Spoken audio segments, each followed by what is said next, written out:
I like to say there's a church on every other street corner in the main city, and these guys get to visit each other every weekend, but we rarely get to do this nice, huge meeting, so please, let's enjoy each other's company. Thank you very much. Our next speaker is a licensed psychologist and clinical counselor in Ohio. He's a professor of counseling and psychology and a distinguished faculty member of Cleveland State University.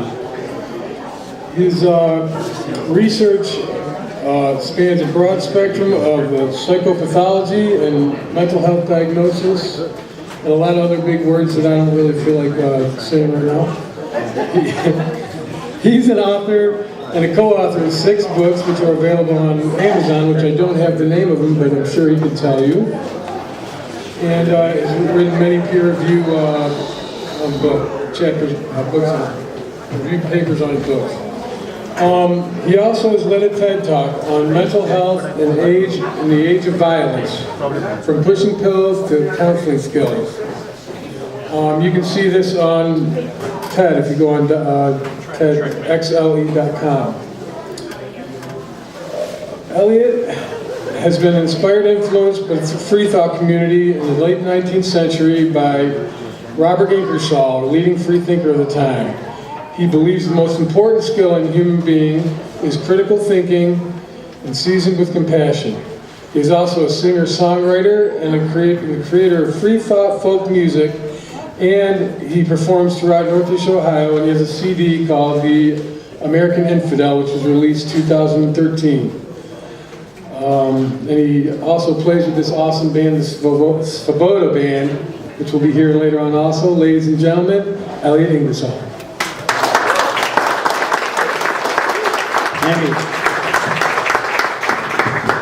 Thanks a lot. I'll be kind of brief because I know my bandmates and I are itching to get back to the music, and I'm very excited to be able to share a few things. Annie's a very tough act to follow.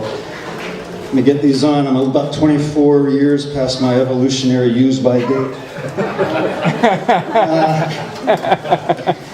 Marnie just asked me to talk a little bit about how Robert Green Ingersoll's work has influenced me, and my full name's Robert Elliot Ingersoll. I was named after him. Where I grew up in Youngstown, though, for some reason, Robert poses a grammatical problem for people, and they kept saying Bob. I'd say, hi, I'm Robert. Oh, hi, Bob. No, it's Robert, actually. Hi, Bob. Okay. So being a musician at heart, I wanted something a little more melodic, and I switched to my middle name. So I just want to share a quote from Robert Ingersoll of the 19th century. And what I deal with a lot in academia, what I deal with in my work as a psychologist is belief. And it causes more problems than it solves. Now, let me quote Robert Ingersoll. Our founders were people who had the sense, had the genius to know that no church should be allowed to have a sword. They knew that to put God in the Constitution was to put humanity out. They knew that the recognition of a deity would be seized on by fanatics and zealots as a pretext for destroying liberty. Yeah. He concluded, as author Susan Jacoby has written, and who I had the wonderful experience of meeting, he concluded a bit prematurely that a government that retires the gods from politics is an indispensable condition of progress. Well, unfortunately, he was premature, and if it were possible to roll over in one's grave, I'm sure he would be doing it when, things like we had just heard about were happening. It's a very weird time, and I got 2 kids, and my kids say, well, what are we? And I said, what do you mean? What are we? At school, everyone's Christian, and I said, well, I'm a free thinker. Your mom's conflicted. And yours works in progress, so you have to kind of figure it out as you go. We were at a bus station once, and a guy was trying to give me a tract. He says, you want a tract? And I was like, no, thank you. Well, it's important. It's free. And my son goes, it's free? I go, yeah, it's because it's worthless. Yeah. I try not to be rude, but my areas of research deal with psychopharmacology, the diagnosis of psychopathology, and interestingly, spirituality and psychotherapy. And in that area, what we really look at is the role of belief. And I look at spirituality in the classroom as the former or late philosopher Robert Solomon called it the thoughtful love of life. And we use that kind of as a starting point. And then we talk about belief. And people think, well, belief is really just related to things like religion, and it's not. Some people like Michael Shermer say, you know, our brain is the default position for the brain is belief. We got a 3-pound belief engine between our ears. And unless we take the trouble to use reason, to use critical thinking, you know, our brains will jump to conclusions. And studying neuroscience, I learned that my brain was milliseconds to seconds ahead of me, so I named my brain Jimmy. And I figured if I had to blame someone for my decisions, I could blame Jimmy, because Jimmy's a little bit ahead. I encourage you to do that. It's kind of fun, and it's a good party game, too. I studied diagnosis for probably about 20 years, and I met psychiatrists. I've done grand rounds at the Cleveland Clinic, and people spoke with such certainty that I assumed for 15 years I was missing something. And what I learned is our diagnostic manuals, like the DSM, have you heard of that? Diagnostic Statistical Manual of the American Psychiatric Association. The disorders in there, we haven't found one physiological etiology for any disorder. Not one. We have promising theories about why people suffer schizophrenia, why they suffer bipolar I disorder. We have not found one, what they call, pathophysiological factor. That really blew me away. And teaching that to students, it's a very challenging task, because you're asking them to learn a system, and then you're asking them to think critically about the system. We have a lot of theories that suggest things like schizophrenia, bipolar I disorder, and severe depression might all be rooted in some structural brain anomaly.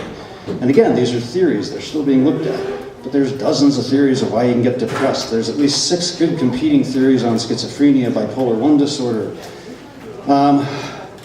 And then, you know, the other thing that I learned is belief plays a huge role in meaning making. And I tell my students, where our knowledge base is thin, superstition creeps on in. And so with pharmacological agents, one of the astonishing falsehoods that I spent about 10 years thinking I'm missing something here. And I realized I wasn't. And now you're starting to finally hear this from groups, radical groups like the American Psychiatric Association. The falsehood was this: mental illness is caused by a chemical imbalance in the brain. Okay, I thought. I kept studying it, and I kept finding studies that falsified it. They didn't find any that supported it. Now, true, we can intervene chemically, and some but not all people will feel better, but that in no way means the chemicals affected by the intervention were unbalanced to begin with. If that was the case, if I engaged in some cannabinoid, like an edible cannabis treat out in Colorado, and I felt better, then I could say, oh, I have a cannabinoid imbalance. This is what I need. That was the problem. It doesn't make any sense, you know. But again, it doesn't mean neurochemicals don't play a role. But our brain is complex. This belief engine between our ears is one of the most complex things in the universe. And a true scientist will tell you, if you learn anything, you learn humility in the face of what you don't know. And it's okay to not know. And telling my students, it's okay to tell families when they say, why does my child suffer from schizophrenia? Well, we don't know. We're treating symptoms. People are working on it. You know, you can tell them about some of the theories, the work being done, but it's a work in progress. And so again, you know, belief plays. When I started saying this, I would have groups, people from the National Alliance for the Mentally Ill, they'd be really pissed off at me. I had a person grab me by the shirt and say, I have a chemical imbalance. I said, no, you've got me by the shirt. It's like, what the heck? So it's this belief. I think it comes from a Middle English root that means to fervently hope. And I guess it's good to fervently hope, but I think it's better to reason things out, to use the tools that we have been able to extract from this 3-pound, whatever you want to call it, between our ears, and put them to the test. And use them to make people's lives better when they're suffering. Because we don't have a lot of answers where mental illness are concerned, we look at some of the social justice issues. At Cleveland State, we're starting, we call it the Counselor Expungement Project, but we're getting counselors to work with students at the law school to help people have nonviolent drug crimes expunged from their record. there's a process. You can actually I think you can have a nonviolent drug crime and a misdemeanor expunged from your record. And there's a process to go through, but a lot of people don't know what it is. But when they have that expunged and they have to fill out a job form and it says, have you ever been convicted of a felony, you can say no once it's expunged. And we have enormous amounts of superstition where drugs are concerned. I had a whole section on this, I won't bore you with the details, but the bottom line is a lot of drugs that people thought were incredibly dangerous are turning out to have enormous therapeutic value. Methylphenidioxymethamphetamine, or MDMA, or ecstasy, once thought to be a drug that was just used for raves, and incredibly dangerous, not so dangerous, and might be very helpful for treating people like combat veterans with things like PTSD. Psilocybin and LSD have been used to help people with terminal illness to deal with end-of-life anxiety. And these are federally approved studies. I mean, these are people who get DEA licenses, and the studies are going forward. People are being helped, and MDMA may be put on Schedule 2 within the next 10 years. And that sounds like a long time, but that's really progress. The other piece is that the psychiatric medications we have are not as good as we once thought. Antidepressants are about as good as placebo 50% of the time. Now imagine you went to your doctor with strep throat and you said, oh, doctor says, oh, you got strep throat. And they said, here's an antibiotic. Yeah, 50-50 chance it'll work. You know, if it doesn't work in 10 days, come back. You'd be kind of like, you either need another drug or I need another doctor. So-called mood stabilizers that are being pumped into kids by the millions. Kids who are misdiagnosed with bipolar I disorder. Bipolar I disorder it used to be called manic depressive illness, a very serious mental disorder. Early onset is age 13. And you've got children as young as 4 being diagnosed. Now you tell me, what does a manic toddler look like? We have one. Oh yeah, there we go. What is it? You know? We know now that many of these children were misdiagnosed, and they now have a new disorder called disruptive mood dysregulation disorder, and they're trying to move kids out of the bipolar I category into that. But the problem is we're pumping them full of medications that are overkill, medications they don't need. If you're a foster care child in this society, you have a 40 times greater chance of being on not just 1, but 2 or 3 psychotropic medications. And these medications have known risks. They can cause hyperglycemia, enormous weight gain. They can cause cardiac arrhythmias, and it's a lengthening of this thing called a QTc interval. It's the electrical impulse that makes your heart beat, and if it goes too long, your heart stops beating. So drugs with known risks are being targeted mostly through marketing and pharmaceutical companies to children, and drugs with few risks, like cannabis or MDMA, are still on Schedule 1. It's a very, very, to use the clinical term, crazy situation. But as I said, there are people working on this. There are people trying to get children psychosocial interventions before medication. And again, I'm not saying medication doesn't help some people, it does. But it's always some, but not all. We are an incredibly over-medicated society. The phrase mood stabilizer, these are drugs used for what we used to call manic depressive illness, didn't even exist before the 21st century. And it was created by the marketing division of Abbott Pharmaceuticals because they were trying to sell a more expensive version of a drug called valproic acid. And I couldn't make this stuff up. I'm from Youngstown. I'm paranoid by nature. And I'm like reading this and I'm thinking, holy smokes. So anyway, I'd like to say that, you know, working with students, to think through the facts, to think critically about information, because a lot of times you just don't know who's paying for it. We have a lot of studies that were funded by pharmaceutical companies and they paid doctors to put their names on it. Finally, government's starting to look critically at that practice. I mean, I went up for tenure. Could you imagine if someone came to me and said, hey, Ingersoll, I got an article here. If you put your name on it, we'll give you $10,000. Need a new washer dryer? Yeah, okay. I mean, I get the temptation. People don't do that with psychologists. I mean, as a psychologist, you go to a continuing ed at a medical school. If you hide the PhD and go to the table, they'll give you all kinds of good stuff. As soon as they see PhD, they're like, yeah. They want the medical doctors because they can prescribe. So I guess what I wanted to end with was another quote by Robert Greene Ingersoll. And he has said, you know, as with myself, I don't think belief is a good way to live a life. But like he said, and this is his quote, it's not that I don't have a creed. I do have a creed. Here it is. Happiness is the only good. The time to be happy is now. The place to be happy is here, not some afterlife.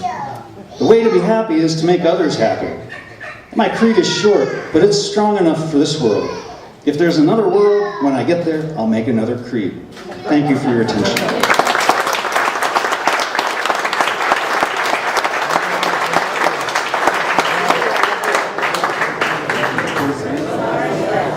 Speaking of mental health, this song is called Anxiety Blues.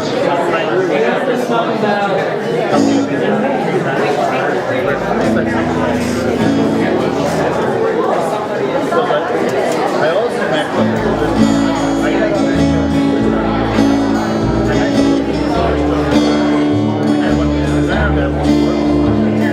just like one year ago.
There you go.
Ingersoll. This is called American Infidel.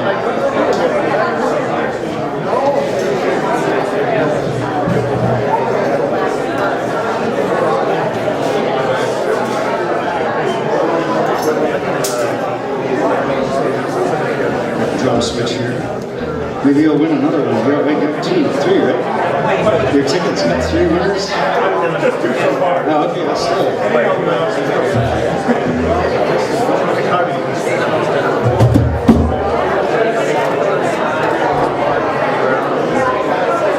American Infidel.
One more quick one. You want a quick one? One more quick one. Okay. Yeah.